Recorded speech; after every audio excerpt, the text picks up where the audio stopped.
मसीह संगति। बोलो hallelujah. Hallelujah. वचन का जो विषय है वो है मसीह संगति।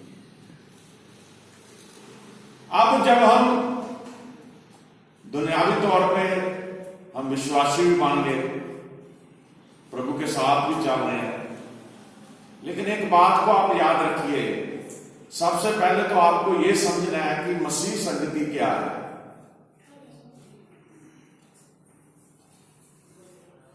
सबसे जरूरी इसे समझना है, तभी आपको वचन सारा पता लगेगा। आप सुबह उठे, कल से ही आपने तैयारियां करी और आप प्रभु के घर किस लिए आए? परमेश्वर से बातचीत करने के लिए। किस लिए आए? बोलिए। मसीह के साथ संगति करने के लिए, प्रभु यीशु मसीह के साथ संगति करने के लिए। हमें दिल में हमारे ये चाव था कि हम जाके प्रभु से मिले। मैं बाइबल की जो पहली पुस्तकें हैं, उत्पत्ति, फिर निर्गमन, फिर लेव्यावस्था, उसके बाद गिनती है, फिर व्यवस्था विवरण है, 5 पुस्तकों में लास्ट पुस्तक में मूसा के बारे में उसका जब वो नई जगत में रहे लिखा। तो जो निर्गमन और लेव्य व्यवस्था हम देखते हैं, बार बार परमेश्वर ताकीद कर रहा है, मूसा को बोल रहा है कि जो मेरे लोग हैं, जो इजरायली हैं, इन्हें तुम कह कि 6 दिन मैंने तुम्हें दिए हैं, 6 दिन तुम अपने सारे काम करो, लेकिन एक दिन है जो परम विश्राम का दिन ठहराया है, उस दिन आप लोगों ने मेरे साथ संगति करने के लिए आना। बोलो हालेलुया। और ये लिखा, पीढ़ी दर पीढ़ी तक ये विधि चलती रहे, संगति करना बंद नहीं करना। अब दुनियावी तौर पे देखिए, आप स्कूल में पढ़ते हैं, वहां संगति आपकी कुछ और तरीके की होती है, वो दोस्ती के नाते मित्रता की संगति होती है। आप हायर एजुकेशन में आगे चले गए, कॉलेज में चले गए, तो आपकी संगति थोड़ी बदल जाती है। बचपन में बिल्कुल कोई भी बात नहीं होती दिल में, दौड़े भागे फिरते हैं और परमेश्वर की हुजूरी में हम पहुंच जाते हैं। लेकिन जब जैसे समझदार होते हैं तो हमारी संगति का ढंग भी बदल जाता है। समाज में हम रहते हैं, ये तो उन लोगों की होगी जो पढ़ते हैं, कॉलेज में पढ़ते हैं, स्कूल में पढ़ते हैं। समाज में हमारी संगति दुनियावी तौर पे बहुत सारे लोगों के साथ होती है, लेकिन जब आप विश्वासी बन गए, आपने यीशु मसीह के ऊपर विश्वास कर लिया, तो फिर आपकी संगति जो है यीशु मसीह के साथ हो जाती है। हालेलुया। ये है असली संगति, स्पिरिचुअल संगति, आत्मिक संगति। दुनिया की किसी भी संगति में मतभेद हो सकता है। एक कहावत है कि एक जहाज में 2 इंसान अगर सफर करते हैं ना, तो वो दोनों एक मान नहीं हो सकते। ये ना सोचो, कई लोग कहते हैं एक ही किश्ती में 2 सवार हैं, एक ही जहाज में 2 सवार हैं, दोनों एक मान हो गए। ऐसा नहीं हो सकता। उनमें आपस में मतभेद हो सकते हैं। कोई एक बात को बोल रहा हो तो दूसरा उसे नहीं मान रहा होगा, लेकिन एक ऐसी जगह है जहां हम प्रभु के हुजूरी में आके बैठते हैं, ये है मसीह संगति। यहां किसी का मतभेद नहीं है। हालेलुया। सब एक है। किसके साथ संगति कर रहे हैं? एक ही परमेश्वर के साथ। अभी 86 पढ़ा, उसमें लिखा, तेरे तुल्य, तेरे जैसे तू देवी देवता जो भी बढ़ के है, उनसे भी तू बड़ा है, तेरे तुल्य कोई नहीं है, तेरे जैसे काम किसी के नहीं है। हम ऐसे परमेश्वर के पास आए हैं जिसके ऐसे काम है जो हमारी समझ से भी बाहर है। बोलो हालेलुया। जीवते परमेश्वर ने हमें जिंदगी दी है, जानवरों की तरह खत्म करने के लिए नहीं, बल्कि उसने हमें जिंदगी दी है परमेश्वर के पीछे चलने की। परमेश्वर, ये देह जो हमें मिली है, ये परमेश्वर की संगति के लिए मिली है। अगर आप पुराने हदनामे को पढ़ोगे, पुराने ओल्ड टेस्टामेंट को पढ़ोगे, उसमें बड़े सख्त नियम थे। कोई परमेश्वर के पास सीधा नहीं जा सकता था। मूसा जैसे नबी बीच में बिचौले थे, लेकिन मेरे जीवित परमेश्वर प्रभु यीशु मसीह ने सारे कार्यों को पूरा किया। वो हमारे लिए बिचौला बन गया। हालेलुया। अब सवाल है, मसीह संगति जो है वो हमारे जीवन के लिए बहुत मायने रखती। वचन के द्वारा हम समझते जाएंगे, आगे जरा पढ़ें, पत्रियों में चले। पहला यूहन्ना की पहली पत्री, उसका 1 अध्याय, उसकी 7 आयत पढ़े जरा। पहला यूहन्ना 1 अध्याय, उसकी 7 आयत पढ़े। पर यदि जैसा वह ज्योति में, हाँ देखिए, पर यदि जैसा वो ज्योति में है, वैसे ही हम भी ज्योति में चले। वैसे ही हम भी ज्योति में चले। ज्योति में चले। हालेलुया। तो एक दूसरे से सहभागी रखते हैं। तो एक दूसरे से सहभागिता रखते हैं, और उसके पुत्र यीशु का लहू हमें सब पापों से क्षमा करता है। उसके पुत्र यीशु का लहू हमें सब पापों से शुद्ध करता है। बोलो हालेलुया।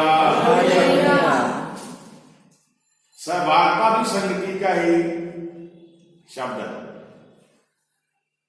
भागी होकर किसी के साथ चलना। यीशु हमारा मित्र बन गया, यीशु हमारा भाई बन गया, यीशु हमारा पिता बन गया, यीशु हमारी मां बन गया। अब यहां पे लिखा, जैसे वो ज्योति में है वैसे ही तुम भी ज्योति में चलो।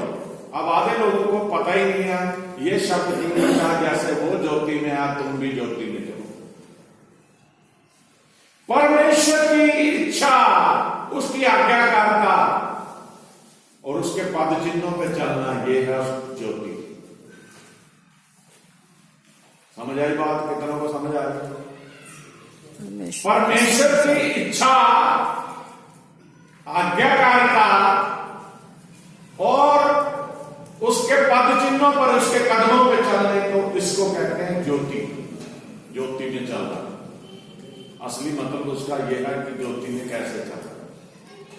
जब आप प्रभु यीशु मसीह के पीछे नहीं थे, आप अंधकार में थे, आप शैतान के वश में थे, आपने अपना जीवन तबाह किया हुआ था, तो जब आप यीशु मसीह में आगे तौबा करके, तो आपको जैसा वो हमारा पिता ज्योति में है, वैसे ही आप भी ज्योति में हो गए, उस जैसे बन गए। बोलो हालेलुया। हालेलुया। उस जैसे हम बन गए। देखिए, मैं रोज दुआ करता हूं, मैं यीशु मसीह जैसा बनने के लिए दुआ करता हूं। मैं रोज प्रभु का वचन पढ़ता हूं, मैं यीशु मसीह जैसा बनने के लिए पढ़ता हूं। मैं हर हफ्ते बड़े चाव से यहां घर में प्रभु के आके आपको वचन सुनाने के लिए प्रभु से घुटने टेकता हूं। मैं प्रभु जैसा बनने के लिए करता हूं, और मेरा मकसद यह है कि मैं जितनी संगति प्रभु से करूंगा, उतनी संगति में आप सभी को लेकर चलूंगा, कि आप भी प्रभु से संगति करें।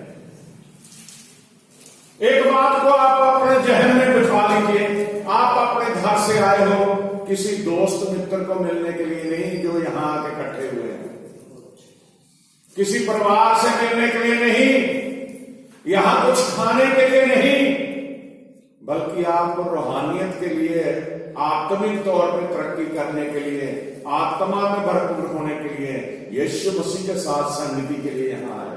हालेलुया। ये मायने रखती है बात कि आप यीशु मसीह के साथ संगति के लिए आए। नौजवान दानिश ने बताया कि मैंने अपने एक फ्रेंड को, सुखविंदर है मेरा, सुखविंदर, मैंने इसे इनवाइट करा कि प्रभु के घर में आज ये कीबोर्ड प्ले करता है, आगे से वो कीबोर्ड प्ले करेगा यहाँ पे। तो ये एक तरीका है मसीह संगति में शामिल करने का। किसी को हमने इनवाइट किया कि आप एक जगह है वहां आइए और आपकी संगति हम परमेश्वर से करवाएंगे। यहां पे वो नौजवान एड्रेस पूछते हुए फोन करके पूछ के किसी से यहां तक पहुंचा, तो प्रभु ने इस बात को देखा और परमेश्वर ने उस रास्ते को जिसके जरिए वो अंदर आया, अब वो जहां पे बैठा है, यहां बेशक हमें वो रूहानी आंखें नहीं मिली, हम देख नहीं रहे, लेकिन प्रभु यीशु मसीह के लश्करों के लश्कर दूत यहाँ पे। हालेलुया। और उस नौजवान के पीछे भी प्रभु का दूत खड़ गया है और परमेश्वर ने अपने लहू में उसे छुपा लिया है। क्योंकि परमेश्वर की कृपा के द्वारा, परमेश्वर की इच्छा के द्वारा जो कोई चल के परमेश्वर के पास आता है, परमेश्वर उससे प्यार करता है और परमेश्वर उसके जीवन को बदल देता है। हालेलुया। मेरे जीवन को भी जवानी में परमेश्वर ने बदला। जैसे आज छोटे बच्चे तैयारियां कर रहे हैं, शौक से परमेश्वर के साथ जुड़े हुए हैं, हमने भी छोटी उम्र में ही जब समझदार हुए तो प्रभु के पीछे चलना शुरू कर दिया और बहुत ज्यादा संगति प्रभु के दासों के साथ करी। और उसी संगति का प्रभाव यह हुआ कि हमारे पिता ने हमें ऐसी शिक्षा दी, हर हफ्ते हमें आयत सिखा के चर्च भेजना, संडे स्कूल में हमने सबसे आगे हाथ खड़े करके आयत सुनानी, और आज मुझे प्रभु ने इस लायक बनाया उसी संगति के प्रभाव से कि आज मैं प्रभु का वचन डिलीवर कर रहा हूं। हालेलुया। मैं भी आप जैसा, मुझ में कोई फर्क नहीं है, सिर्फ एक सोच का फर्क है कि मैंने प्रभु को पा लिया, आपने कब पाना है ये सोचिए। मैंने अपने प्रभु को देख लिया है, आपने कैसे उसे देखना है ये सोचिए। इस आयत को दोबारा पढ़िए, पहला यूहन्ना 1 की 7, जरा ऊंची आवाज में। पर यदि जैसा वे ज्योति में है, हाँ, बड़ी बहुत ही बढ़िया शब्द लिखा, पर यदि वह कौन है? यीशु मसीह। जैसा वह ज्योति में है वैसे ही हम भी ज्योति में चले। हम भी ज्योति में चले, रोशनी में चले, उसके नूर में चले। हाँ जी। तो एक दूसरे से सहभागिता रखते हैं। तो एक दूसरे से सहभागिता रखते रहे। यहाँ पे कलीसिया के सभी जो आप बैठे हो, एक कलीसिया हो, कलीसिया इब्रानी का शब्द है और कलीसिया से बना है, जिसका मतलब है एक ऐसा झुंड जो परमेश्वर को मिलने के लिए इकट्ठा हुआ है। हालेलुया। दोबारा पढ़िए इसे। पर यदि जैसा वे ज्योति में है वैसे ही हम भी ज्योति में चले, तो एक दूसरे से सहभागिता रखते हैं और उसके पुत्र यीशु का लहू, उसके पुत्र यीशु का लहू। एक बात याद रखिए, उसने हमें ज्योति में चलाने के लिए अपनी कुर्बानी दी है। मेरे भाई मेरे बच्चों, परमेश्वर ने अपनी कुर्बानी दी है। उस पवित्र परमेश्वर, उस प्रभु के पुत्र यीशु मसीह का लहू, आगे हमें सब पापों से शुद्ध करता है। हमें सब पापों से शुद्ध करता है। कई बार हो सकता है कोई ये सोचे कि मैं तो पापी हूं, अभी भी संकोच कर रहा हो कि मैं तो प्रभु के पास आ नहीं सकता, मैं तो यीशु मसीह के बेटा नहीं बन सकता, मैं यीशु मसीह की बेटी नहीं बन सकती, मेरे जीवन में पाप है, मेरे जीवन में बहुत रुकावटें हैं, मेरे जीवन में बहुत परेशानियां हैं, मेरे घर में बहुत परेशानियां हैं, मेरे परिवार में बहुत परेशानियां हैं, बहुत सारी बातों को लेकर संकोच कर सकता है। लेकिन मेरे अजीज बहन भाइयों, उस जीवित परमेश्वर ने अपना लहू बहा दिया शरीर पे, आपको सारे संकोचों से मुक्त कर दिया। आप सिर्फ आपने तौबा करनी है और यीशु मसीह के हुजूर में आ जाना। और एक बात बात तो मैं हमेशा बताता हूं जहां भी प्रचार के लिए जाता हूं, परमेश्वर जो है नौजवान बच्चों से ज्यादा प्यार करता है। Praise the Lord. ये नहीं कि बुड्ढों को छोड़ा हुआ उसने, ये नहीं मैं कह रहा, लेकिन परमेश्वर नौजवान बच्चों से ज्यादा प्यार करता है। बाइबल को उठा के देखिए, दाऊद 12 साल का था, परमेश्वर ने उसे चुना। बोलो हालेलुया। और भेड़ बकरियां चारता था, चुना किसने उसे? परमेश्वर ने। छोटी उम्र में उसने गलोतियत को मार डाला क्योंकि वो परमेश्वर की निंदा करता था। वो परमेश्वर के चुने हुए होने के नाते, परमेश्वर की संगति के नाते, परमेश्वर के साथ चलने के नाते तभी वो मार सका गलोतियत को, नहीं Hallelujah. वो छोटा सा बच्चा था, वो 6-7 फुट का ऊंचा योद्धा था फिलिस्तीनियों का, उसे वो मार नहीं सकता था दुनियावी तौर पर, लेकिन उसने एक गोपियों में पत्थर रख के उसी को ऐसे घुमा के मारा, उसके हाथों में दस गया, वो मर गया, और उसी के पान लेकर उसकी गर्दन उसने काट दी। सिर्फ उसके जवानी में उसके दिल में जुनून था कि इसने मेरे परमेश्वर को गलत बोला, मेरे परमेश्वर की निंदा करी। और मैं फिर कहता हूं कि जो नौजवान है अभी भी अपना जीवन परमेश्वर को दे दे। परमेश्वर आपको प्यार करता है। दुनियावी तौर पे आपको कुछ हासिल नहीं होगा, थोड़े समय की ऐश परस्ती आप कर लेंगे, थोड़े समय के लिए आप एंजॉय कर लेंगे लाइफ को, लेकिन असली एंजॉयमेंट जो परमेश्वर के साथ होने से होगा। Hallelujah. जब वो आपके सिर पे अपना हाथ रख देगा, वो आपको हर तरह से बुलंदियों में लेके जाएगा। जब आप उसको अपने जीवन में पहला स्थान देंगे तो परमेश्वर आपको शिरोमणि बना देगा, परमेश्वर आपके आशीष की वर्षा कर देगा,